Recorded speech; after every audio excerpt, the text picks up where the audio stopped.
आज भी वही फूलों की खुशबू, नीली रोशनी और उसी 6x6 के बैग पर हम दोनों, बीच में पसरी खामोशी।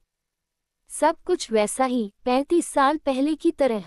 तब अनछुए एहसासों को छूने का प्रयास करती हुई मैं इंतजार में थी कि तुम मेरा घूंघट उठाओ। नितांत अजनबी फिर भी अपनापन महसूसती हुई मैं खुद में ही सिमट रही थी और तुम्हारे उदात्त प्रेम को महसूस कर रही थी। आज आज हम एक दूसरे को बहुत अच्छी तरह से जान गए हैं। आज भी तुम मुझसे और मैं तुमसे अटूट प्रेम करते हैं। आज बच्चों ने हमारी शादी की कोरल एनिवर्सरी मनाई है। सब कुछ उसी पहली रात की तरह, किंतु कितना बदला बदला सा। सुनो, जिंदगी खूबसूरत हो, हमारा प्यार तरोताज़ा रहे, इसके लिए सबसे जरूरी है कि हम एक दूसरे पर विश्वास करें। हमेशा। ये हमारे वैवाहिक जीवन की शुरुआत थी। प्यार की पहली शर्त, परस्पर विश्वास। और फिर कई दफा चाहते हुए भी मैं तुमसे कुछ पूछ नहीं पाई कि तुम मेरी परवाह को अपने प्रति अविश्वास न समझ लो।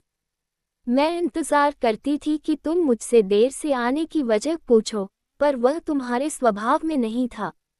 मैं खुद को बदलने लगी, सिर्फ तुम्हारे लिए। आज जब मैं मेरे पुराने दोस्त से बात कर रही थी, मैंने तुम्हारे चेहरे पर वह भाव देखा जो मैं हमेशा देखना चाहती थी। पहले शायद मैं इसे महसूस कर खुश होती, किंतु आज अजीब लगा।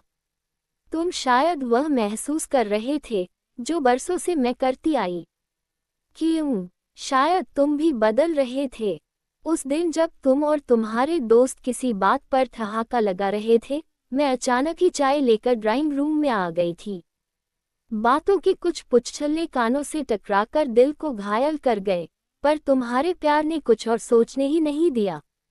मैं चाहती थी कि तुम मलहम लगाओ, पर तुम और मैं एक होते हुए भी बिल्कुल अलग थे। और शायद ये भिन्नता ही हमारे आकर्षण का कारण थी। हम एक दूसरे के पूरक थे और इसीलिए हमारी जोड़ी आदर्श थी।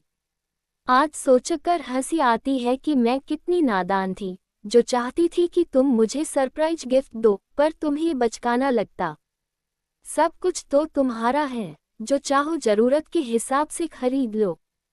तुम्हारी यह बात मेरी चाहत को जरूरत में सीमित करती गई और वक्त के साथ मेरी जरूरतें कोने में सिमट गईं। तुम जो चाहते अकेले खुद के लिए खरीद लाते। मैं चाहती थी तुम्हारी चीजें मैं पसंद करूं, किंतु तुम मुझे घर परिवार में थकने के बाद आराम देना चाहते थे। अब तुम चाहते हो कि मैं तुम्हारे साथ खरीदारी करने चलूं तो मुझे अटपटा लगता है। सुखद दाम्पत्य शायद इसी को कहते हैं। हम तुम एक साथ होकर भी अपने मैं और तू को जिंदा रख पाए, क्योंकि हमने अपनी इच्छाएं एक दूसरे पर थोपी नहीं। हमें अपने रिश्ते में स्पेस रखनी होगी। तुम्हारी इस बात पर भी मैंने स्वीकृति की मोहर लगा दी थी। अपने अपने कार्य क्षेत्र हमने बखूबी संभाले। दोनों बच्चे उच्च शिक्षित, बहू और दामाद भी बढ़िया, सब कुछ एकदम सेटल्ड। फिर भी कुछ छूटा हुआ सा। शायद हमारा प्यार हमें बदल रहा था। एक दूसरे के प्रति समर्पित और भावनाओं का सम्मान करते हुए हम खुद से ज्यादा दूसरे के बारे में सोचने लगे। मैं तुम हो रही थी और तुम मैं में तब्दील हो रहे थे। सुनो, ये सिर्फ एक शब्द नहीं था। मैंने आवाज के साथ तुम्हारा स्पर्श भी महसूस किया। मेरा रोम रोम श्रवणेंद्रिय बन गया। सोच को विराम दे मैं उठ बैठी। जी कहिए। तुम मेरा हाथ पकड़कर कमरे से बाहर निकले। अजी कोई देखेगा तो क्या कहेगा। मैं नवेली दुल्हन बन गई। पहले बड़ों से और आज बच्चों से झिझक रही थी। तुम बिना बोले मुझे छत पर ले आए।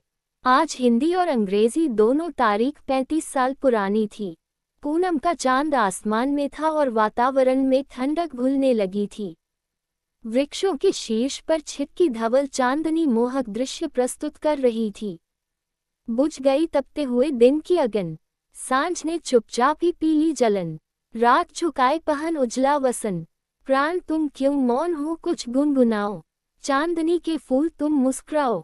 जगजीत सिंह की गजल कानों में रस घोलने लगी। मैं स्तब्ध रह गई तुम्हारा ये रूप देखकर। यही तो मैं हमेशा से चाहती रही, किंतु आज ये सब देखकर मैं खुश क्यों नहीं। तुम अचानक गंभीर हो गए। अंजू, एक बात कहूँ? मैंने कभी रोका या टोका कुछ कहने के लिए? मेरा प्रतिप्रश्न सुन तुम थोड़ी देर चुप रहे। फिर धीरे धीरे हाथ आगे किया। एक पैकेट था। ये तुम्हारे लिए। खोलो। मैं निःशब्द तुम्हारा चेहरा पढ़ने की कोशिश करती रही। तुम्हारा ये रूप एकदम नया था मेरे लिए। तुमने पैकेट खोलना शुरू किया। रैपर खुलने के साथ परत दर परत जिंदगी खुल रही थी। यादों का खूबसूरत कोलाज सामने था। ये देखो हमारी शादी की तस्वीर। ये चीकू हुआ था तब की। ये चिंकी की। ये और वो डॉट डॉट डॉट डॉट उद्धरण चिन्ह। तुम बच्चे की तरह चहक रहे थे। अंजू, तुमने एक बात नोटिस की? तुम एकाएक 61 साल के बुजुर्ग हो गए। क्या? उम्र बीतने के साथ मैं महसूस करने लगा हूँ कि 35 साल पहले दो अजनबी एक डोरी के दो सिरे पकड़े खड़े थे। फिर मुझे सुनने में रुचि होने लगी। हम दोनों अलग परिवेश में पले बढ़े। फिर हमने एक दूसरे की ओर कदम बढ़ाना शुरू किया। हम एक दूसरे की पसंद नापसंद को जानकर उसके अनुसार खुद को बदलने लगे। जी, मैंने तुम्हारे लिए खुद को बदला। हाँ, और मैंने तुम्हारे लिए।